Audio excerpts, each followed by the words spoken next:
নবী মুহাম্মদ সাল্লাল্লাহু আলাইহি ওয়াসাল্লাম আমাদের প্রতি অনেক রহমদিল ছিলেন। তিনি তার উম্মতের প্রতি অনেক রহমদিল ছিলেন। কিয়ামতের মাঠেও যখন প্রত্যেক ব্যক্তি নিজেকে নিয়ে ব্যস্ত থাকবে, ইয়া নফসি বলতে থাকবে, তখন নবী সাল্লাল্লাহু আলাইহি ওয়াসাল্লাম বলতে থাকবেন, ইয়া উম্মতি, হে আল্লাহ আমার উম্মতকে হেফাজত করো, হে আল্লাহ আমার উম্মতকে হেফাজত করো।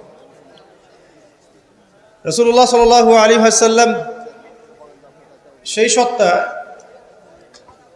যিনি দীর্ঘ 23 বছরে এই উম্মতের স্বার্থে অবর্ণনীয় দুঃখ কষ্ট সহ্য করে দ্বীন ইসলামকে প্রসার করেছেন এবং প্রতিষ্ঠা ঘটিয়ে তারপরে পৃথিবী থেকে বিদায় নিয়েছেন। কিন্তু দুঃখজনক হচ্ছে তার ইন্তেকালের পর আমরা যারা এখন বেঁচে আছি, আমরা রাসূলুল্লাহ সাল্লাল্লাহু আলাইহি ওয়াসাল্লামের সেই আদর্শ হয়তো পরিপূর্ণরূপে পালন করতে পারছি না। যদি আমরা রাসূলুল্লাহ সাল্লাল্লাহু আলাইহি ওয়াসাল্লামের আদর্শ পরিপূর্ণরূপে পালন করতে পারতাম, তাহলে আমাদের সবার চেহারায় দাড়ি থাকা উচিত ছিল। আর আমি যদি আমার নিজের চেহারায়, নিজের লেবাস, নিজের পোশাকে, নিজের পরিবারে, নিজের অর্থনীতির মধ্যে, নিজের সমাজে রাসূল সাল্লাল্লাহু আলাইহি ওয়াসাল্লামের আদর্শ প্রতিষ্ঠা করতে ব্যর্থ হই, তাহলে আমার দ্বারা রাসূলুল্লাহ সাল্লাল্লাহু আলাইহি ওয়াসাল্লামের দ্বীন পৃথিবীর বুকে প্রতিষ্ঠা করাটা সম্ভব না। আমার জানা মতে রাসূলুল্লাহ সাল্লাল্লাহু আলাইহি ওয়াসাল্লামের সুন্নত বা আদর্শগুলো পালন করলে মানবতার কোনো ক্ষতি হবে এমন কোনো দলিল আমার জানা নাই। আপনাদের জানা আছে নাকি? আপনি যদি দাড়িটা ছেড়ে দেন, আজকে থেকে শেভ করাটা বন্ধ করে দেন, আপনার শুধু পরকালের উপকার হবে এমনটা নয়, আপনার দুনিয়ার উপকার আছে ইনশাআল্লাহ। আপনি যদি রাসূলুল্লাহ সাল্লাল্লাহু আলাইহি ওয়াসাল্লামের সুন্নত মোতাবেক তাকওয়া বা আল্লাহ ভীরুতার পোশাক পরিধান করেন, পরকালের উপকারিতা তো আছেই, দুনিয়ারও উপকারিতা আছে ইনশাআল্লাহ। একটু আমরা লক্ষ্য করে দেখি, রাসূলুল্লাহ সাল্লাল্লাহু আলাইহি ওয়াসাল্লাম 24 ঘন্টায় কিভাবে তার দিন এবং রাত কাটাতেন এবং আমাদের জন্য তিনি কেমন আদর্শ রেখে গেছেন। আপনার বয়স হয়ে গেছে 50 বছর।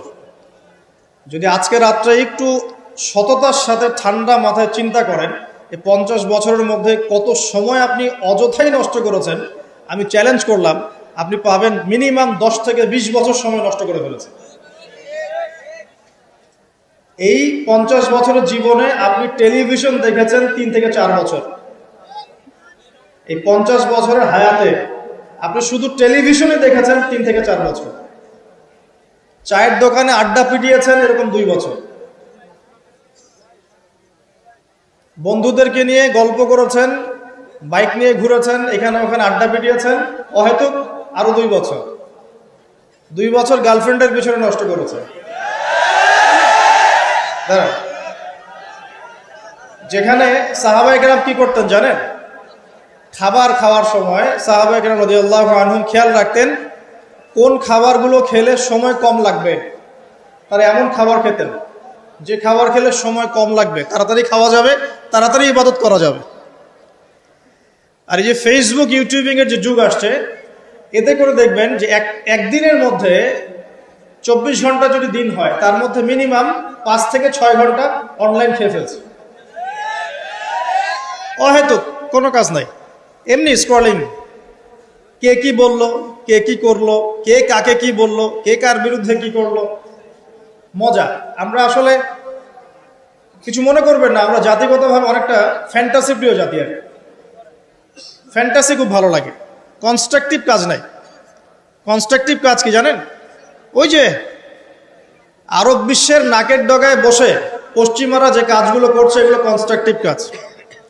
বিগত 100 বছরে তারা সারা বিশ্বের প্রত্যেকটা বড় বড় সেক্টরের নিয়ন্ত্রণ নিয়ে নিয়েছে, এটা কনস্ট্রাকটিভ কাজ। আপনি যে এডুকেশন সিস্টেমে পড়াশোনা করছেন, তার ভিত্তি, তার চাবিকাঠি, লাটাই ওদের হাতে। আপনি যে তথ্য প্রযুক্তিগুলো ব্যবহার করছেন না, এগুলোর সুতা, লাটাই ওদের হাতে। সারা বিশ্বের যে ফাইন্যান্সগুলো আছে, বড় বড় ফাইন্যান্স, এই ফাইন্যান্সগুলোর লাটাই ওদের হাতে। সারা বিশ্বের যে বড় বড় ব্যাংকিং সিস্টেমগুলো দেখেন, আর ব্যাংকিং সিস্টেমগুলোর ভবিষ্যৎ ভালো না, যারা ইকোনমিক্স জানেন তারা বুঝবেন। এদের লাটাই ওদের হাতে, পুরো ওয়ার্ল্ডের জিওপলিটিক্সের লাটাই ওদের হাতে।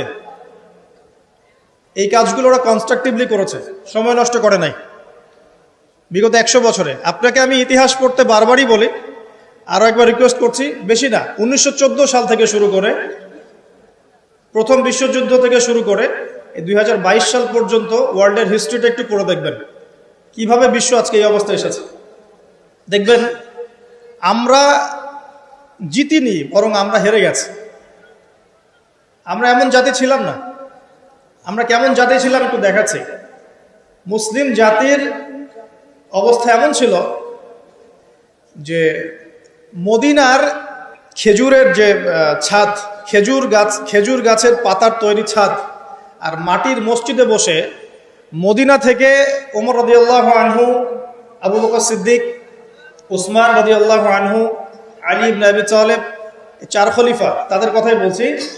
ওই খেজুর গাছের মসজিদের মধ্যে বসে তারা অর্ধেক বিশ্ব শাসন করেছে। অবস্থা দেখেন, আমাদের পরিবারগুলো এত সুন্দর ছিল যে পুরো পরিবারের মধ্যে তালিম, কোরআন, হাফেজে কোরআন, পরিবারের মধ্যে আলেম, মুফতি, মুহাদ্দিস দিয়ে ভর্তি ছিল।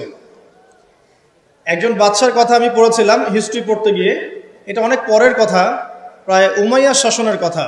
যখন উমাইয়াদের পতনের সময় চলে আসছে, তারা কর্ডোভায় চলে গেছেন ইসলামিক খেলাফত কায়েম করতে। কর্ডোভা, আন্দালুসিয়া কর্ডোভায়, ওটাকে আন্দালুসিয়ার খেলাফত বলে। ওই সময় রাজার ছেলেকে বিয়ে দেওয়ার ঘোষণা এসেছে, রাজার ছেলেকে বিয়ে দেওয়া হবে। রাজা মানে আমির বুঝাচ্ছে এখানে, যিনি রাষ্ট্রের আমির ছিলেন। তো বিয়ে দেওয়ার জন্য মেয়ে খোঁজার জন্য বলা হয়েছে।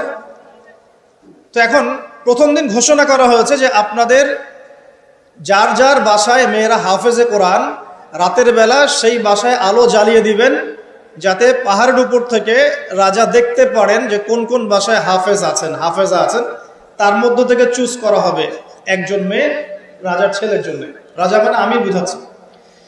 তো সেই রাতে তিনি যখন উঠলেন পাহাড়ে, এগুলো সত্য ঘটনা, দেখলেন আন্দালুসিয়ার প্রত্যেকটা বাসার ঘর, এই ঘরের মধ্যে আলো জ্বলছে, প্রত্যেকটা বাসায় হাফেজা মেয়ে আছে।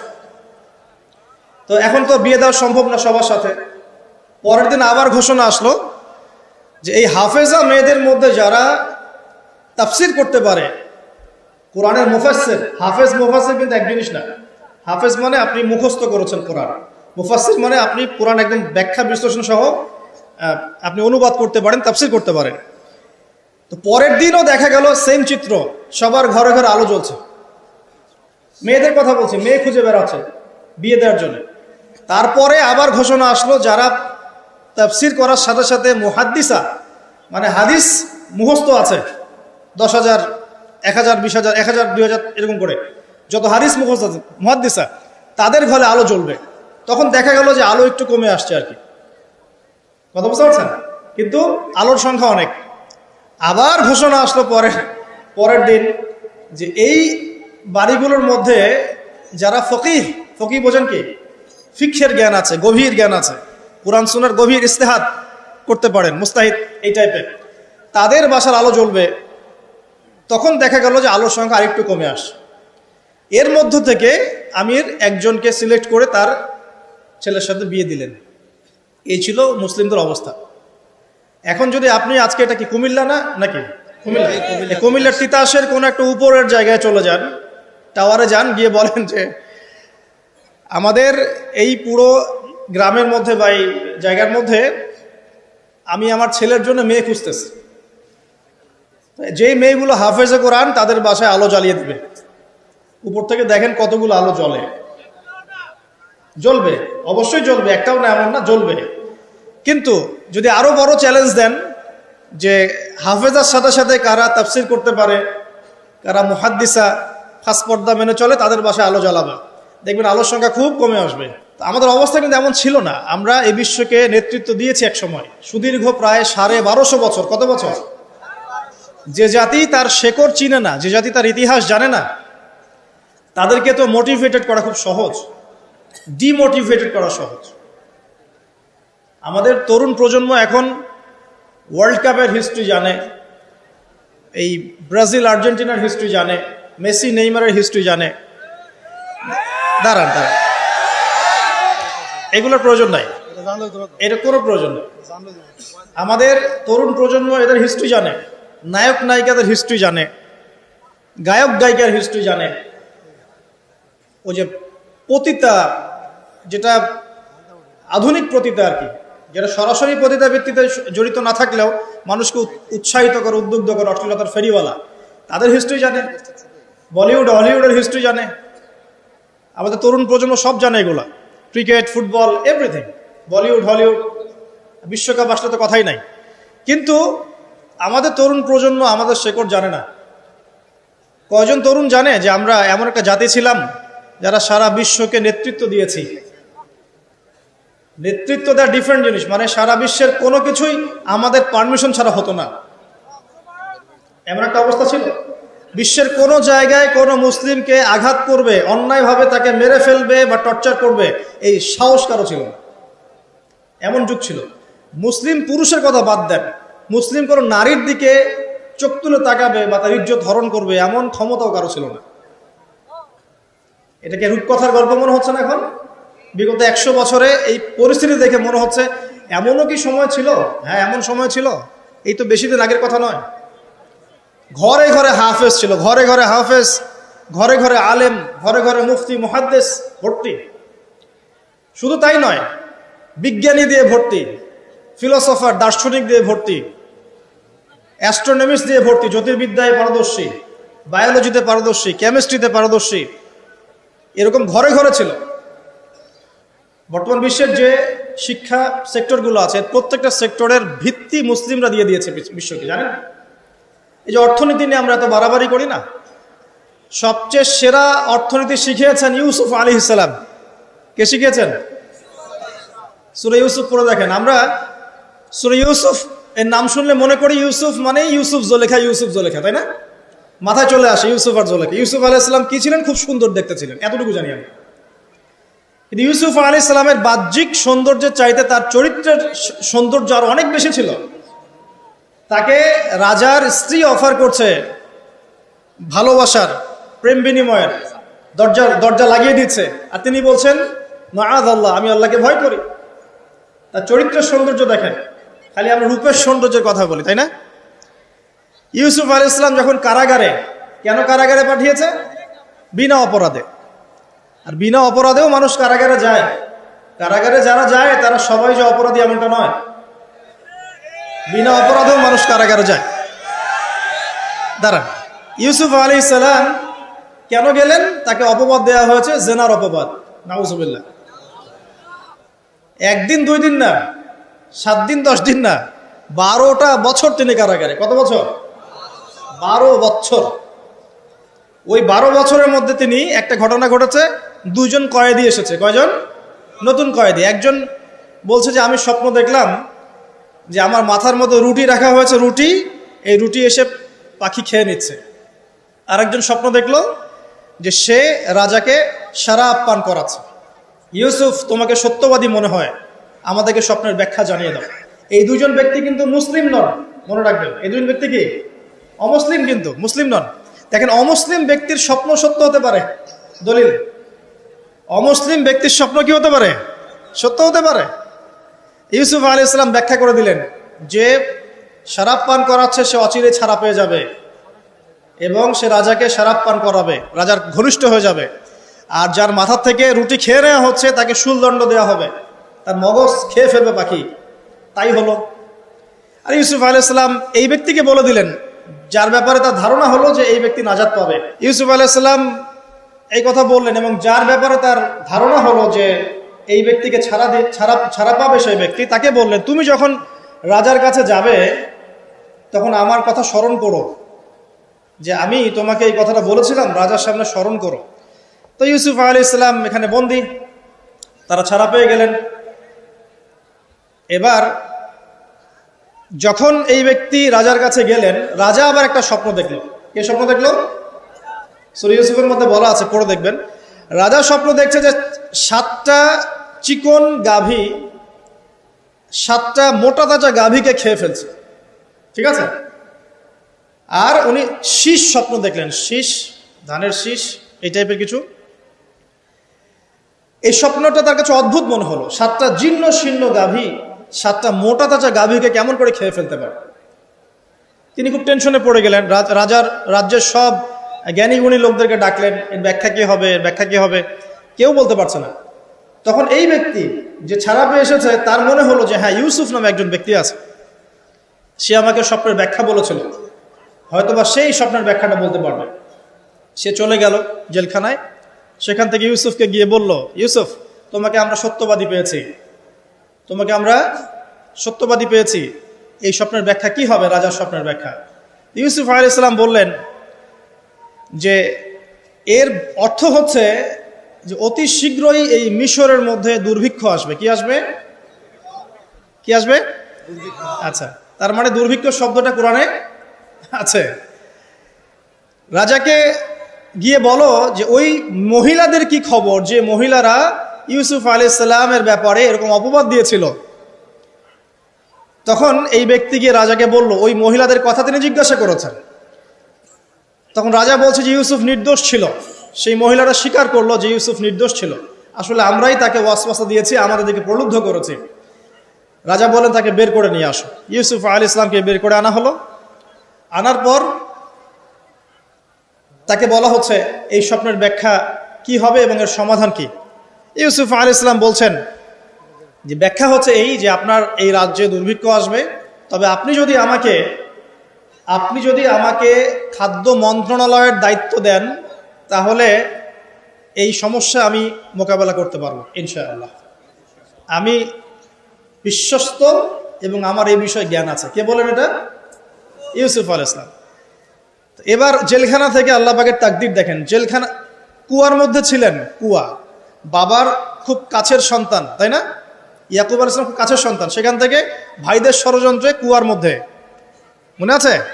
কুয়া থেকে মিশরের বাজারে ওখানে বিক্রি করে দেয়া হলো, ওখান থেকে রাজপ্রাসাদে, ঠিক আছে? রাজপ্রাসাদে বড় হচ্ছেন। এরপর এই যে মেয়েদের ঘটনা, তারপর জেনার মিথ্যা অপবাদ, 12 বছর কারাগারে। তারপর সেখান থেকে আল্লাহ রাব্বুল আলামিন বের করে নিয়ে আসলেন কোথায়?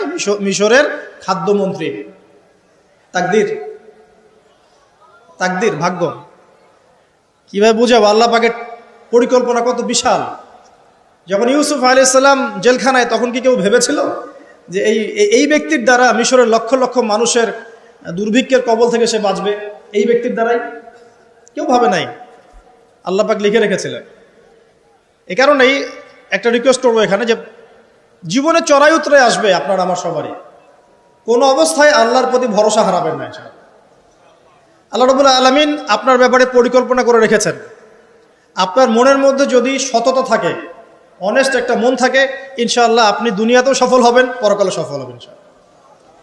আপনি যদি সৎ হন, মনের থেকে যদি আপনি সৎ হন, আল্লাহর কাছে আপনি সৎ হন, সারা দুনিয়া মিলে আপনার কোনো ক্ষতি করতে পারবে না ইনশাআল্লাহ। আর আপনি যদি অসৎ হন, মনের মধ্যে অসততা থাকে, দুনিয়ার মানুষ বাহবা দিলেও একদিন ধরা খাবেন ইনশাআল্লাহ। এটা বাস্তব, এর বাইরে যাবে না ইনশাআল্লাহ। দেখেন, ইউসুফ আলাইহিস সালাম দায়িত্ব চাচ্ছেন, আমাকে দায়িত্ব দেন, আমি এই বিষয়টা ভালো বুঝি। আল্লাহ পাক তাকে এই যে খাদ্য মন্ত্রণালয় নিয়ে আসলেন। ইউসুফ আলাইহিস সালামের হাতে পরবর্তীতে দুর্ভিক্ষের কবল থেকে পুরো মিশরবাসী বেঁচে গেল এবং লক্ষ লক্ষ মানুষের জীবন বেঁচে গেল, আলহামদুলিল্লাহ। তাহলে অর্থনীতির মূল মন্ত্র শিক্ষা পেলাম না? কোরআনে আছে না? এখনো সামনে আমরা এই শব্দগুলো শুনতে পারছি না? সমাধান পেতে হলে কোরআনে আসতে হবে। সমাধান পেতে চান, কোরআনে আসতে হবে। যদি না আসেন, এটা আপনার ইখতিয়ার, পরবর্তীতে ফলাফল আমাদেরকে ভোগ করতে হবে। আল্লাহ পাক আমাদের সবাইকে কোরআন এবং সুন্নাহ মাফিক জীবন গড়ার তৌফিক দান করুন। একটা খালি পয়েন্ট বললাম, দেখেন, ইকোনমিক্সের দুরবস্থা দূর করারও ফর্মুলা কোরআনে পাওয়া গেছে।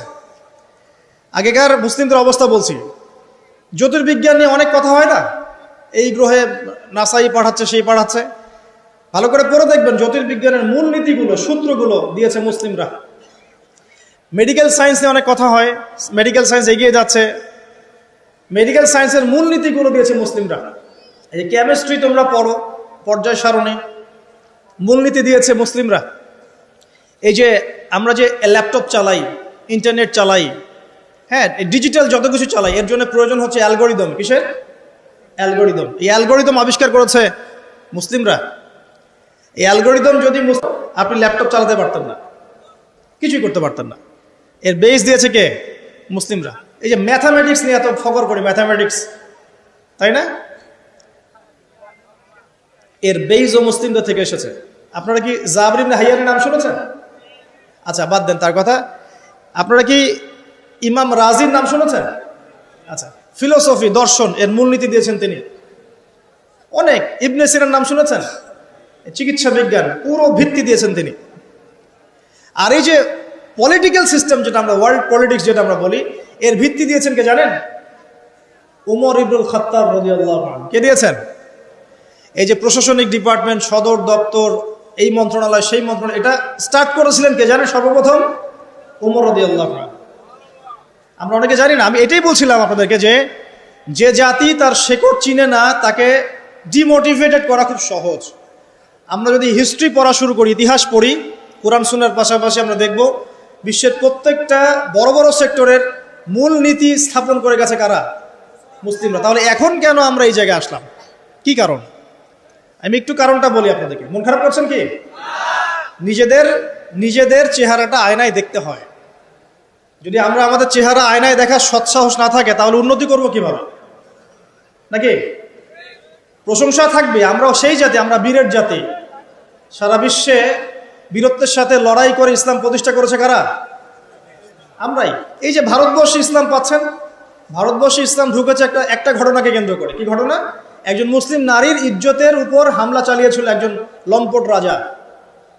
এই ঘটনাকে কেন্দ্র করে বিন কাসিম, এই যে ঘোরসাওয়ার, অল্প কিছু সৈন্য নিয়ে আক্রমণ করেছিলেন ভারতবর্ষ। এই যে বিজয়, এখান থেকে শুরু হলো ইসলাম। তারও আগে এই যে চিটাগাং আছেন, চিটাগাং, চট্টগ্রাম, এই চিটাগাং রোড দিয়ে, এই পোর্ট দিয়ে আরবরা বাণিজ্য করত। ওই দিক দিয়ে ইসলাম ঢুকেছে একদিক দিয়ে। আবার সুফি পীর মাশায়েখরা ছিলেন, তারা এখানে ইসলাম প্রচার করেছেন। তিনভাবে ইসলাম ঢুকেছে উপমহাদেশে। ইসলাম পেতেন না এগুলোতে। দেখুন কেন হলো এই অবস্থা। বিকজ ওই সময়ে একটা মুসলিম পরিবারের মধ্যে কোরআনের হাফেজ থাকতো। পাওয়া যায় এখন সব পরিবারে? রেয়ার। আমরা মনে করি যার ব্রেন সবচেয়ে খারাপ ওকে হাফেজি মাদ্রাসা দেওয়া লাগবে, আর যার ব্রেন খুব ভালো ওকে আমরা দিব ইঞ্জিনিয়ারিং, ডক্টর। আমরা শিক্ষাটাকে ভাগ করে ফেলেছি। একটা হচ্ছে দুনিয়ার শিক্ষা, একটা হলো আখিরাতের শিক্ষা, তাই না? অথচ শিক্ষা তাকেই বলে যা আমার দুনিয়াও দিবে, আখিরাতও দিবে। এর নাম শিক্ষা। আর এই শিক্ষা কোথায় আছে? কোরআন সুন্নাহয় নাই। কোরআন সুন্নাহ শেখার পরে যদি আমি ডক্টর হই, ইঞ্জিনিয়ার হই, কোনো সমস্যা আছে? কোনো সমস্যা নাই। আমরা এটাকে ভাগ করে ফেলেছি। আমরা অর্থনীতিও ভাগ করে ফেলেছি। মসজিদে আমি পাক্কা মুসল্লি, দেখবেন মসজিদে মাশাআল্লাহ পাক্কা মুসল্লি, নামাজে পড়তে পড়তে একদম সেজদার দাগ পড়ে গেছে। যেই ব্যবসা করতে গেল মাপে কম, যেই ব্যবসা করতে গেল দেখবেন যে মজুদদারি, যেই ব্যবসা করতে গেল ওই যে স্টক করতেছে অন্যায়ভাবে, কৃত্রিম সংকট তৈরি করতেছে। যেই চাকরি করতে গেল ঘুষ, যেই আপনার ডিল করতে যাচ্ছে ইকোনমিক সেক্টরে সুদ। তো অর্থনৈতিক জীবনটাকে আলাদা করে ফেললাম। ওইটা দুনিয়ার জীবন, এটা হচ্ছে আমার পরকালের জীবন। ভাবখানে এমন আর আমাদের আকীদা চেঞ্জ করতে হবে। তো অর্থনৈতিক জীবন কি ইসলাম থেকে আলাদা নাকি? আপনি 5 ওয়াক্ত নামাজ পড়ছেন আলহামদুলিল্লাহ, এখন যদি সুদ খান তাহলে কি পার পাবেন? তাহলে অর্থনীতি ইসলামের সাথে সম্পৃক্ত না। সহজ কথাটা বোঝাতে পারি না। ইভেন আমরা যদি অন্যদের সাথে ডিল করতে চাই বিশ্বে, তখনও ইসলাম ফলো করতে হবে, আদারওয়াইজ সমস্যা আছে। এমন তন্ত্র মন্ত্র মতবাদের চর্চাও করা যাবে না যে মতবাদগুলো কোরআন সুন্নাহর সরাসরি বিরোধী। করা যাবে? করা যাবে না। তো আমাদের জীবনটা পরিপূর্ণটাই ইসলাম, পূর্ণাঙ্গটাই ইসলাম। এখানে আংশিকতার সুযোগ নাই। আল্লাহ এই কথাটা বোঝার তৌফিক দান করুন। আজকের মাহফিলে একটা কথাও যদি নিয়ে যেতে পারেন, ইসলাম হচ্ছে একটা পরিপূর্ণ জীবন ব্যবস্থা না। এখানে আপনি সব পাবেন এবং সব পালন করতে আপনাকে বলাও হয়েছে। আল্লাহ পাক কোথায় বলেছেন? আমি দলিল দিচ্ছি। 1 নম্বর দলিল দিচ্ছি যে ইসলাম পরিপূর্ণ জীবন ব্যবস্থা। কোথায় আছে? সূরা মাইদা 3 নম্বর আয়াত। কত নম্বর? সূরা মাইদা 3 নম্বর। আল্লাহ পাক বলছেন, বিসমিল্লাহির রহমানির রহিম। আল্লাহ বলছেন, আল ইয়াউমা আকমালতু লাকুম দীনাকুম ওয়া আতমামতু আলাইকুম নি'মাতি ওয়া রাদিতু লাকুমুল ইসলাম দীনান। আল্লাহ বলছেন, কে বলছেন? আল্লাহ পাক বলছেন, আমি তোমাদের জন্য দ্বীন ইসলামকে পরিপূর্ণ করে দিলাম। কি করে দিলাম? পরিপূর্ণ মানে কি? যেখানে সবকিছু নাই, তাই না? পরিপূর্ণ মানে কি? যেখানে সবকিছু আছে। তার মানে জীবনের প্রতিটা বিষয়ের হেদায়েত কোথায় আছে? ইসলামে আছে। ওয়াতমামতু আলাইকুম নি'মাতি, তোমাদের উপর আমার নিয়ামতকে পূর্ণতা দিলাম। রাদিতু লাকুমুল ইসলাম দীনান, তোমাদের উপর দ্বীন ইসলামকে মনোনীত করে আমি আল্লাহ সন্তুষ্ট হয়ে গেলাম। তো দ্বীন পরিপূর্ণ না? তার মানে ইসলাম পরিপূর্ণ কিনা? এখন এই ইসলাম আল্লাহর কাছে একমাত্র দ্বীন, অন্য কোনো দিন চলবে? এটা যে একমাত্র দ্বীন, তার দলিল কোথায়? দলিল আছে সূরা আলী ইমরানের 19 নম্বর আয়াতে। কত নম্বর? আলী ইমরান 19 নম্বর। আল্লাহ পাক বলছেন, ইন্না দীনা ইনদাল্লাহিল ইসলাম, জেনে রাখো হে মানুষ, নিশ্চয়ই আল্লাহর কাছে একমাত্র গ্রহণযোগ্য দ্বীন, তার নাম কি? ইসলাম। আল্লাহ পাক এই সূরার মধ্যে আবার বলছেন যে ইসলাম ছাড়া অন্য দিন পালন করলে কবুল হবে কিনা, আল্লাহই বলছেন। সেটা কোথায়? 85 নম্বর আয়াত। কত নম্বর আয়াত? 85। আল্লাহ পাক বলছেন যে ওয়ামাই ইয়াবতাগি গায়রাল ইসলাম দীনান ফালা ইউকবাল মিন, যদি কেউ ইসলাম ছাড়া অন্য কোনো দিন তালাশ করে, কোশ্চিন কালেও তার কাছ থেকে কবুল করা হবে না। তার তিনটা দলিল পেলেন। এক, আল্লাহর কাছে মনোনীত দিন কি? ইসলাম। এই ইসলাম পরিপূর্ণ কিনা? অবশ্যই পরিপূর্ণ। দলিল সূরা মাইদার আয়াত নাম্বার 3। আর এই ইসলাম বাদ দিয়ে অন্য দিন চলবে কিনা? উত্তর না। দলিল সূরা আলী ইমরানের 85। এখন আপনার আমার দায়িত্ব কি? সেটা আল্লাহ বলছেন সূরা বাকারায়। কোন সূরায়? সূরা বাকারায়। কোরআনের একটা আয়াত কিন্তু আরেকটা আয়াতের সাথে লিঙ্কড আপ হবে। এই মিলানোর যোগ্যতা আপনাকে তৈরি করতে হবে। মানে আমি বুঝাই একভাবে, এই যে আকাশের তারাগুলো দেখেন, আমরা সাধারণ চোখে যেটা দেখি সেটা হলো এটা তারাই, জাস্ট তারা, সুন্দর লাগে, তাই না? আসলে ব্যাপারটা এমন না। আসলে ব্যাপারটা হচ্ছে এই প্রত্যেকটা তারার সাথে অন্য তারার একটা জটিল এবং সূক্ষ্ম গাণিতিক একটা মিল আছে। যদি আপনি আমার সাথে কখনো তারা দেখতে আসতে পারেন, আমি দেখাবো ইনশাল্লাহ। আকাশের তারা দেখা শিখতে হবে। দেখে মনে হয় যে খুব সুন্দর। আল্লাহ পাক সূরা মুলকের মধ্যে বলছেন, সূরা মুলক রাত্রেবেলা তেলাওয়াত করতে হয়, রাতে তারা ওঠে না, ওই রাতেই আল্লাহ বলছে সূরা মুলক তেলাওয়াত করতে। কি মিল আছে দেখছেন? রাতে আকাশে তারা উঠে, আর আল্লাহ পাক রাতের বেলায় সূরা মুলক তেলাওয়াত করতে বলছেন। আর সূরা মুলকের মধ্যে আল্লাহ বলছেন যে আকাশের দিকে তাকাও, তাকিয়ে দেখো আল্লাহর সৃষ্টির মধ্যে কোনো খুঁত পাও কিনা, তোমার দৃষ্টি বারবার ব্যর্থ হয়ে ফিরে আসবে, কোনো ত্রুটি পাবে না। সুবহানাল্লাহ। এই তারাগুলোর মধ্যে জটিল একটা সূক্ষ্ম গাণিতিক মিল আছে। এক মিলিমিটার বা 1 সেন্টিমিটার মিলিমিটার যদি একটা থেকে দূরে সরে যায় বা কাছে চলে আসে, মহাবিশ্ব ধ্বংস হয়ে যাবে। জানেন? বুঝাচ্ছি। এই যে পৃথিবী আর চাঁদের একটা দূরত্ব আছে না, এই দূরত্ব যদি একটু এগিয়ে আসে, চাঁদ যদি একটু কাছাকাছি চলে আসে বা পৃথিবী একটু কাছে চলে আসে, তাহলে এই পৃথিবীর বেশিরভাগ জায়গা সমুদ্রের পানি দিয়ে ডুবে যাবে। বুঝলেন না মনে হয়? আচ্ছা, বোঝার দরকার নাই, পরে বুঝেন, শুনে রাখেন। আছে আবার যদি চাঁদ একটু দূরে চলে যায়, তাহলে সমুদ্রের পানি অনেক শুকিয়ে যাবে, থাকবে না পানি। সূর্য যদি একটু কাছে চলে আসে, এক হাত যদি কাছে চলে আসে, তাহলে পৃথিবীর অনেক বড় একটা অংশ মরুভূমি হয়ে যাবে। আর যদি সূর্য 1 হাত দূরে চলে যায়, তাহলে পৃথিবীর অনেক বড় একটা অংশ বরফে ঢেকে যাবে। একদম সূক্ষ্ম মিল আছে, সূক্ষ্ম গাণিতিক তত্ত্ব আছে। এমনি এটা আল্লাহ পাক সৃষ্টি করেন নাই তো। তারার কথা বলছিলাম কেন? তারাগুলো একটার সাথে মিলালে আপনি পথ খুঁজে পাবেন। ঠিক একইভাবে কোরআনের একটা আয়াত অন্য আয়াতের সাথে মিলাতে পারলে আপনি হেদায়েত খুঁজে পাবেন। আপনাকে মিলিয়ে দেখাচ্ছিলাম। আল্লাহ বলছেন সূরা আলী ইমরান 19 নম্বর আয়াত, দ্বীন ইসলাম আল্লাহর কাছে একমাত্র দিন। এই ইসলাম পরিপূর্ণ কিনা? আল্লাহ সূরা মাইদা 3-এ বলছেন হ্যাঁ পরিপূর্ণ। এই ইসলাম ছাড়া অন্য দিন চলবে কিনা? আবার আলী ইমরানের 85-তে গিয়ে বলছেন চলবে না। হ্যাঁ, এই ইসলামকে নিয়ে আমাদের কি করতে হবে? আল্লাহ এটা বলছেন সূরা বাকারায় গিয়ে। কি বলছেন? উদখুলু ফিস সিলমি কাফা, তোমরা পরিপূর্ণরূপে ইসলামে প্রবেশ করো। বুঝতে পারলেন? ইসলাম কেন্দ্রিক আমাদের দায়িত্ব কি? পরিপূর্ণরূপে ইসলামে প্রবেশ করে। এখন ভিত্তি কি? 2টা। তারাক্তু ফিকুম আমরাইন, 2টা বস্তু ছেড়ে গেলাম। নবীজি বলছেন লান তাদিল্লু মা তামাসসাকতুম বিহিমা, তোমরা কোনোদিন পথভ্রষ্ট হবে না যতদিন পর্যন্ত 2টাকে রেখে আঁকড়ে ধরে থাকবে। 1 নাম্বার কিতাব আল্লাহ, আল্লাহর কিতাব কোরআন, 2 নাম্বার সুন্নতে নবীহি, নবীর সুন্নাহ। কোরআন এবং সুন্নাহকে কেন্দ্র করে ইসলাম, এটাতে পরিপূর্ণরূপে প্রবেশ করতে বলা হচ্ছে। আর আপনার সাথে আমার কথা, পরিপূর্ণ প্রবেশ মানে কি বোঝায়? আমি ইবাদত বন্দেগীর জীবনে পাক্কা মুসল্লি হব, অর্থনৈতিক জীবনে গিয়ে সুদ খাবো, আমি কি পরিপূর্ণ মুসলিম কিনা? সহজ কথা বলেন, পরিপূর্ণ মুসলিম কি? এদিকে আপনি তাহাজ্জুদ পড়ছেন, মাশাআল্লাহ, 5 ওয়াক্ত নামাজ পড়ছেন, নফল নামাজ পড়ছেন, রোজা রাখছেন, দান সদকা করছেন, খুবই সুন্দর, মাশাআল্লাহ। কিন্তু আপনি অন্যের সম্পদ অন্যায়ভাবে হরণ করছেন, মুসলিম হবে পরিপূর্ণ? একটা পরিবারের কর্তা, মাশাআল্লাহ, দিনদার, চিল্লা দিয়ে লাগাচ্ছেন, মাশাআল্লাহ, দিনের দায়ী, সবকিছু ঠিক আছে।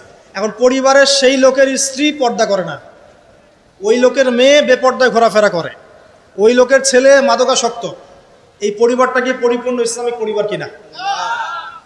একইভাবে আমরা যারা টুকটাক জুমার নামাজ পড়তে আসি, হজ করি, ওমরা করি, 5 ওয়াক্ত নামাজ ঠিকঠাক মতো পড়ি না, কোরআন তেলাওয়াতের ফিকির নাই, দুনিয়া নিয়ে ব্যস্ত হয়ে আছি, পরকালের চিন্তা কম, তারাও কি পরিপূর্ণ মুসলিম কিনা? তো পরিপূর্ণ মুসলিম বলতে কি বোঝায়, এটার জন্য আপনার কিন্তু পিএইচডি করার দরকার নাই। আপনি বুঝতে পারছেন যে আপনার জীবনের প্রতিটা কাজ কোরআন এবং সুন্নাহ মাফিক হলেই আপনি পরিপূর্ণ মুসলিম, আলহামদুলিল্লাহ। এবং এই কাজটা করার জন্যে আপনাকে কিন্তু কেউ বাধাও দিচ্ছে না, আপনি স্বাধীন, চাইলেই আপনি করতে পারেন। কেউ কি বাংলাদেশের প্রেক্ষাপটে কি ইসলাম পালন করতে কাউকে বাধা দেয়া হচ্ছে যে নামাজ পড়তে যাবেন না, দাড়ি রাখতে পারবা না, হ্যাঁ, তোমরা টাকনুর উপরে কাপড় তুলতে পারবে না, মেয়ে পর্দা করতে পারবে না? হ্যাঁ, ইনডাইরেক্টলি হয়তো কিছু কিছু মানুষ এরকম করছে হয়তোবা, কিন্তু ওদের সংখ্যা কিন্তু বেশি না, ওদের সংখ্যাও বেশি না, তাদের শক্তিও নাই, এটা জাস্ট একটা মুখের আস্ফালন মাত্র, আর কিচ্ছু না। কিন্তু বাংলার বেশিরভাগ তাওহীদি জনতা কি চায়? ইসলাম চায় না? চায়। তো আপনি যদি প্র্যাকটিস করেন, কেউ কি বাধা দিবে? ওয়াদা করেন আজকে থেকে 5 ওয়াক্ত নামাজ ছাড়বেন না, বেহুদা অহেতুক কোনো ফাহেসা কাজে সময় নষ্ট করবেন না, নিজের গায়ের মধ্যে সুন্নত নিয়ে চলে আসবেন, পারবেন না ইনশাল্লাহ? দাড়ি ছেড়ে দিবেন ইনশাল্লাহ, গোফ ছোট করে ফেলবেন, টাকনুর নিচে কাপড় থাকলে উঠিয়ে ফেলবেন, পারবেন না? যদি কোনো হারাম সম্পর্ক থাকে আজকেই তওবা করে ফিরে আসবেন, ফিরে আসার সময় আবার বললেন না যে আজকে শেষ কথা, তোমার সাথে আর কথা হবে না, এই কাজ করতে যায় না, তাহলে এই শেষ কথা আর শেষ হবে না, একদম ডিলেট, সাথে সাথে ডিলেট। যদি সুযোগ থাকে, অর্থনৈতিক সামর্থ্য আছে, পরিবারে গিয়ে বলবেন বা মেয়ের পরিবারে প্রস্তাব পাঠাবেন, যদি বিয়ে করার সুযোগ থাকে বিয়ে করে ফেলবেন, সুযোগ নাই ডিসকানেক্টেড, কোনো দরকার নাই। এই নেক্সট সুরতে ধোকা খাবেন না, এটা নেক্সট সুরতে ধোকা, এটা নেক্সট সুরতে ধোকা। যখন একটা মানুষ জেনায় লিপ্ত থাকে তখন তার দোয়া আল্লাহ পর্যন্ত পৌঁছায় না, তো আর জেনা ছেড়ে দিলে পরে আপনার দোয়া ডাইরেক্ট আল্লাহর কাছে পৌঁছাবে ইনশাআল্লাহ। প্রমাণ নেবেন? দলিল দিব, দিচ্ছি শোনেন। 3 ব্যক্তি, কয় ব্যক্তি? 3 ব্যক্তি চলছে পথ, হঠাৎ ঝড় এসেছে, একটা গুহার মধ্যে ঢুকেছে, গুহার মুখ বন্ধ হয়ে গেছে, একদম বন্ধ, বের হওয়ার কোনো জায়গা নেই। এটা সত্য ঘটনা, রাসূল সাল্লাল্লাহু আলাইহি সাল্লাম বলেছেন। এখন তারা বলছেন তো বের হওয়ার তো কোনো অপশন নাই, কিভাবে বের হবো আমরা? একজন বলছে তাহলে একটা কাজ করি, চলো আমাদের নেক আমলের ওসিলা করে আল্লাহর কাছে দোয়া করি। কিসের ওসিলা? আমরা এই যে দোয়া করার জন্য হুজুর ডাকি, তাই না?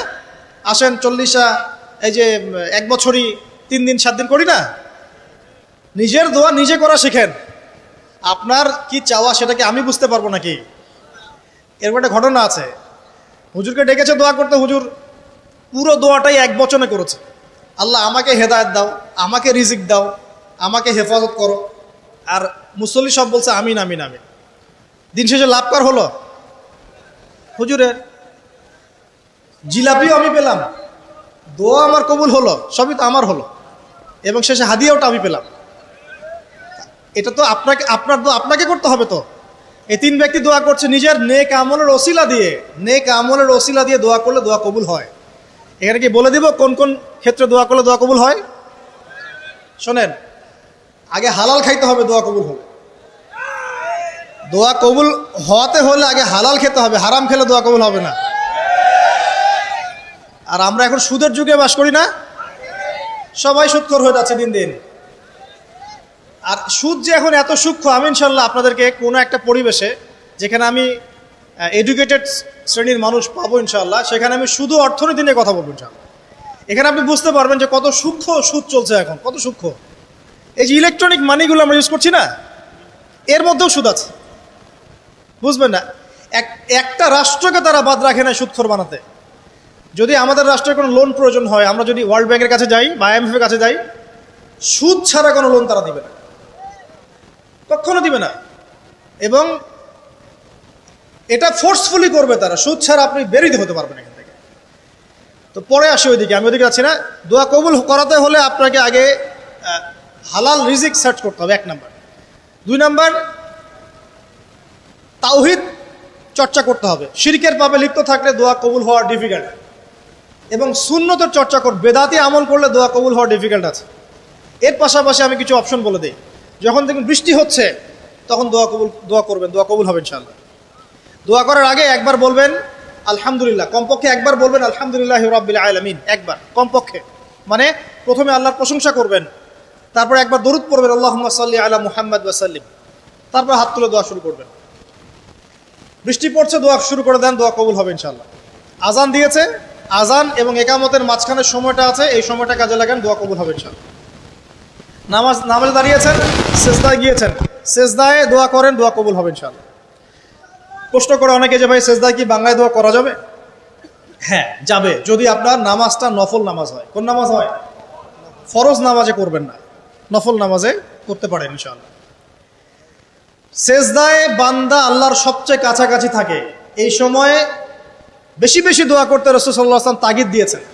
দোয়া করলে ডাইরেক্ট কবুল হবে ইনশাআল্লাহ। পিতা মাতার খেদমত করে দোয়া করেন, দোয়া কবুল হবে ইনশাআল্লাহ।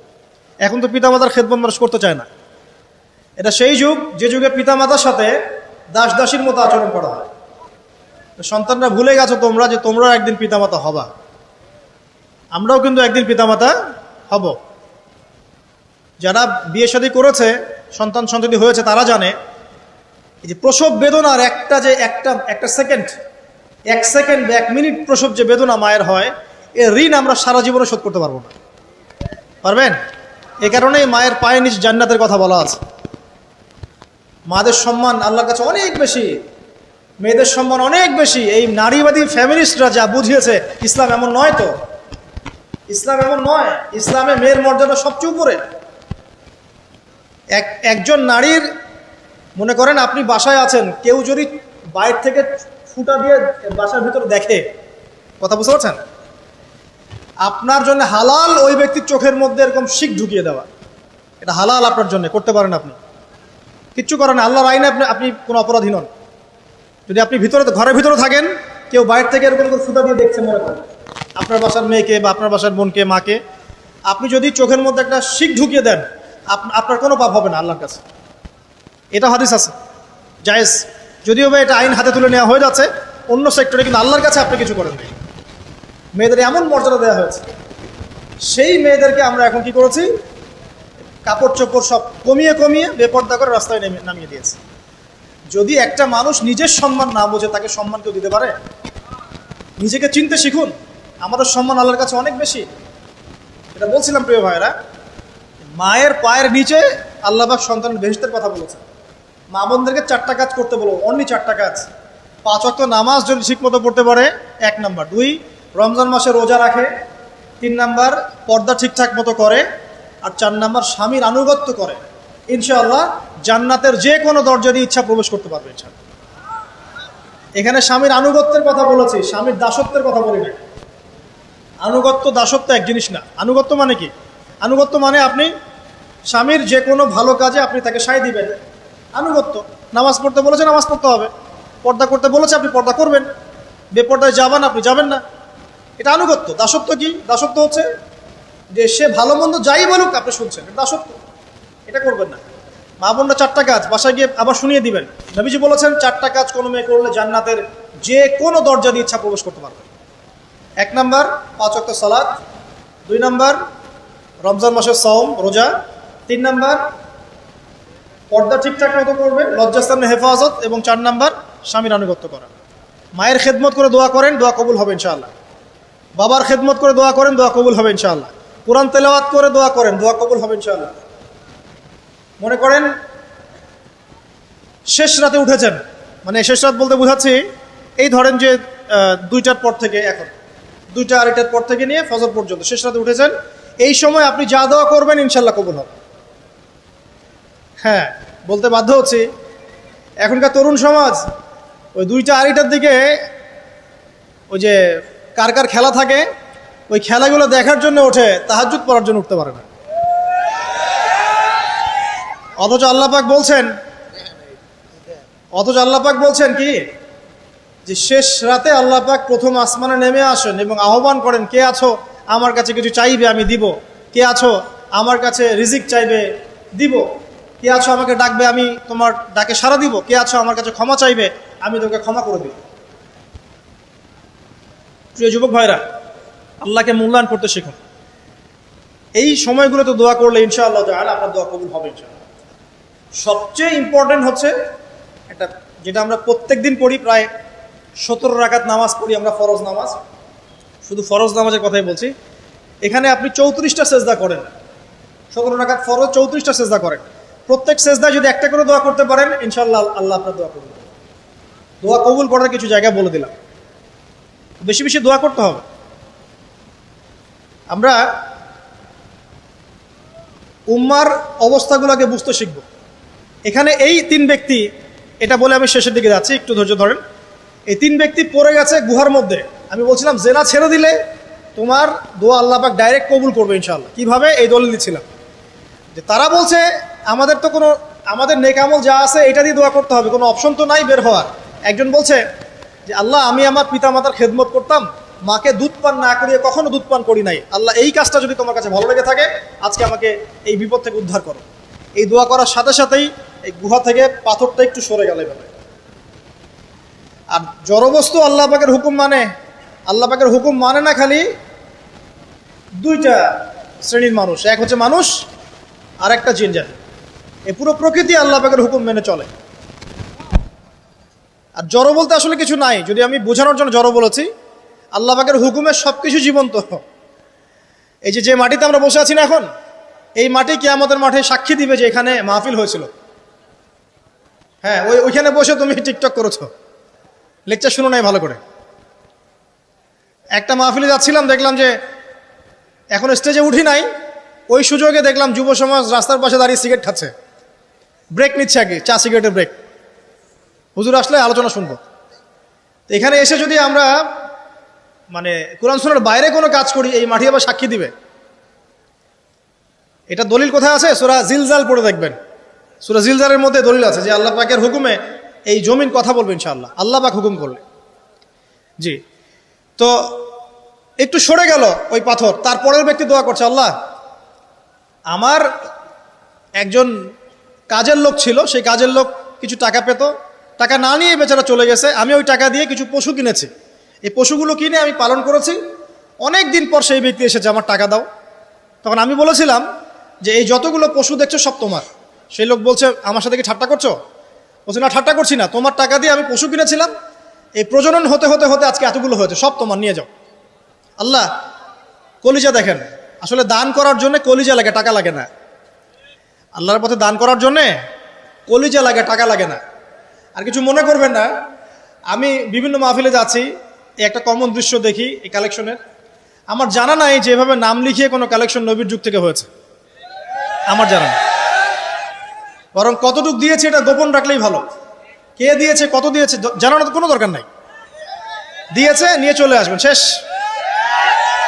আমরা কাকে সন্তুষ্ট করার জন্য দেই? আল্লাহ জানলেই তো যথেষ্ট। কি দরকার জনগণ জানতেই হবে আমি 5,000 টাকা দিয়েছি? এতে আমার লাভটা কি? নেকি উল্টা আরো কমে গেল। উল্টা 7 শ্রেণীর মানুষ, একটা হাদিস আছে, 7 শ্রেণীর মানুষ কিয়ামতের মাঠে আরশের ছায়া পাবে। কিসের ছায়া পাবে? আরশের ছায়া, যে ছায়া ছাড়া কোনো ছায়া থাকবে না। ওর মধ্যে এক শ্রেণী হচ্ছে ওই ব্যক্তি যে এত গোপনে দান করে, তার বাম হাত জানে না ডান হাত কি দান করছে। এই ব্যক্তি আরশের ছায়া পাবে ইনশাআল্লাহ। তো দুনিয়া যদি উদ্দেশ্য থাকে, নাম প্রকাশ করা, জাহির করার উদ্দেশ্য থাকে, বা যদি এমন হয় যে এখানে লৌকিকতা উদ্দেশ্য থাকে, নেকি নষ্ট হয়ে যেতে পারে, সুযোগ আছে, চান্স আছে। তো এই ট্রেডিশনগুলো বন্ধ করলে মনে হয় ভালো হয়। এটা আমার পরামর্শ, বাকি এটা বিবেচনা আপনাদের। আর এই ব্যক্তি বলছে আমি এই সব কিছু দান করে দিয়েছি। দেখেন, দান করতে কি লাগে? কলিজা লাগে, টাকা লাগে না কিন্তু। আসলে দান করতে কলিজা লাগে। অনেক রিক্সাওয়ালাকে দেখেছে আমরা, 100 টাকা দান করে দিল, মসজিদের জন্য দান চাচ্ছে, 100 টাকা দান করে দিল। আর অনেক দেখবেন বিত্তশালী, ঢাকা শহরে যাচ্ছি বনানী গুলশান দিয়ে, দান করতে চাইলে 2 টাকা দিচ্ছে, 5 টাকা দিচ্ছে। এমন হয় না? দান করতে কলিজা লাগে। আর একটা কথা মনে রাখবেন, আপনি যত দান করবেন আল্লাহ আপনাকে তত বেশি দিবেন ইনশাআল্লাহ। ইনশাআল্লাহ। আল্লাহ পাকের খাজানা যে এত প্রচুর, আপনি দান করলে কমে যাবে এই চিন্তাই করবেন না কখন। তবে সবচেয়ে সেরা দান কোনটা জানেন? আপনার প্রয়োজন আছে এখন, এই প্রয়োজনের সময় দানটা হচ্ছে সেরা দান। এবং সবচেয়ে উত্তম খরচ কোনটা? সবচেয়ে উত্তম খরচ হচ্ছে আপনার পরিবারের পিছনে খরচ। আপনার পরিবারের পিছনে খরচটা আপনার সবচেয়ে শ্রেষ্ঠ খরচ। আর দান করে মধ্যম পন্থায়, এমন হবে না যে নিঃস্ব হয়ে গেলেন দান করে একদম, আবার এমন না যে কৃপণতা প্রদর্শন হচ্ছে, এমনও না। মধ্যম পন্থায় দান খয়রাত করবে ইনশাআল্লাহ। আর কিয়ামতের মাঠে মানুষ তার দানের ছায়ায় থাকবে ইনশাআল্লাহ। যে যত দান করবে ওই ছায়ার নিচে সে থাকবে। এই ব্যক্তি সব দান করে দিয়েছিল, যাও সব গরু ছাগল তোমার। তৃতীয় ব্যক্তি, পাথর সরে গেল একটু, তৃতীয় ব্যক্তি, যুবক তোমাকে বলছি ভাই, তৃতীয় ব্যক্তি আল্লাহর কাছে বলছে, আল্লাহ আমার একজন সুন্দরী চাচাতো বোন ছিল, আছে না তোমাদের কাজিন, এবং তাকে আমি খুব ভালোবাসতাম। ওই যে এখন বয়ফ্রেন্ড গার্লফ্রেন্ড ফ্রি মিক্সিং, যেটা খুব ভালোবাসতাম, তো তাকে আমি পেতে চাইতাম, তাই আমি তাকে অফার করি। সে বলে যে না, আমাকে 100 স্বর্ণ মুদ্রা না দিলে আমি রাজি না। 100 স্বর্ণ মুদ্রা। এই মেয়ের অবশ্য অনেক ডিমান্ড ছিল, তাহলে বোঝা গেল 100 স্বর্ণ মুদ্রা মানে অনেক। জানেন এখন তো দেখা যায় 1500 টাকা 2000 টাকা দিয়ে মেয়ে তার ইজ্জত বিক্রি করে ফেলছে। 100 স্বর্ণ মুদ্রা, আর কাউকে কিছু দেওয়াই লাগে না, এমনি বিক্রি করে ফেলে। কত প্রশ্ন, কত যে প্রশ্ন আসে আমাদের কাছে, যে ভাই বা হুজুর বা ভাইয়া উস্তাদ, কত জীবনে এক পর্যায়ে ভুল করেছি, এরকম জেনায় লিপ্ত হয়ে গিয়েছিলাম, প্রেম করেছি ইত্যাদি, আমি কি করব, আমার কি ভালো হওয়ার রাস্তা আছে কিনা, বা আমি তওবা করে ফিরে আসছি, আমি কি এখন বিয়ে করতে পারবো কিনা। প্রশ্নের শেষ নাই। বেশিরভাগ প্রশ্ন এরকমই আসে এখন। আরেকটা বেশি প্রশ্ন আসে, ভাই উস্তাদ হুজুর আমার স্বামী পরকীয়া আসক্ত, আমাকে দেখে না, এই হয় সে, এইগুলো প্রশ্ন বেশি। পারিবারিক জেনা কেন্দ্রিক যত প্রশ্ন আসে, অন্য কোনো কেন্দ্রিক প্রশ্ন তো আসে না। মানে এই যুগটা কি হয়েছে, মানে মানুষকে জেনা উন্মুক্ত করে দিয়েছে একেবারে। একদম স্কুল লাইফ থেকে শুরু হবে বয়ফ্রেন্ড গার্লফ্রেন্ড ফ্রি মিক্সিং, এই বন্ধু পড়তে পড়তেই জেনা হয়ে যায়। কলেজ লাইফে গিয়ে আরো বড় জেনা। ইউনিভার্সিটিতে গেলে তো আর কোনো পাত্তাই নাই। ইউনিভার্সিটির খুব কম ছেলে পাবেন সিগারেট খায় না, এবং খুব কম ছেলে মেয়ে পাবেন যারা এই অবৈধ প্রেম করছে না, খুব কম। এটাকে আমরা প্রমোট করছি আবার। বিশ্বাস করেন শুধুমাত্র সরাসরি সেক্সুয়াল সম্পর্কটাই জেনা নয়, এই মিক্সিংটাও জেনা আল্লাহ পাক বলেছে। এবং এতে করে আমাদের যুব সমাজে অধঃপতনটা হয়েছে, এটা অন্য কোনোভাবে হয় নাই। কারণ সূরা আল ইমরান পড়ে দেখবেন আল্লাহ পাক বলছেন, যুয়িনা লিন-নাস হুব্বুশ শাহওয়াতি মিনান নিসা, মেয়েদের মধ্যে ছেলেদের জন্য সবচেয়ে বেশি শাহওয়াত আছে, শাহওয়াত খাহেশাত, এটা সবচেয়ে বেশি আকর্ষণ করে ছেলেদেরকে। সমাজের কাঠামো ভেঙে যাচ্ছে তো, সমাজের কাঠামো ভেঙে। আমরা তো বাইরে ভালো মানুষের লেবাস পরে আছি, দেখবেন বহু পরিবারে পরকীয়া চলছে, আপনি জানেন না। ভিতরে আমরা তো লজ্জা এগুলো বলি না, চোখ লজ্জায় বলি না, চলছে এগুলো এখন কমন হয়ে গেছে। যে ফ্যাশন শোর নামে, বিউটি কন্টেস্টের নামে, এই সেই, মানে অশ্লীলতাকে প্রমোট করা হচ্ছে চতুর্দিক থেকে। রেপ ধর্ষণ দিন দিন বাড়ছে, বাচ্চা কাচ্চা, ছোট ছোট বাচ্চা মেয়ে পর্যন্ত রেহাই পাচ্ছে না।